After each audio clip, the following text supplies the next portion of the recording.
What's up, guys? In this tutorial, I will show you how to enable the Group Policy Editor on your Windows PC. This should be quite an easy tutorial. For more information, click on the first link in the description below. In your Start menu, search for Notepad and hit Enter.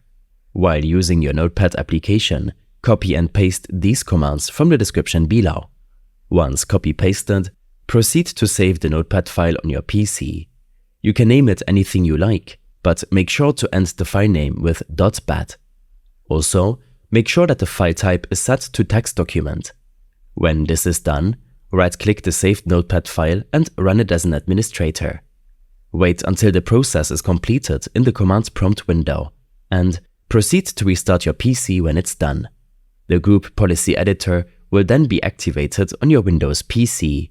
These steps and more information will be available in my extensive guide linked in the description below. I hope this helped you out. Leave a comment if you have any questions and see you in the next one.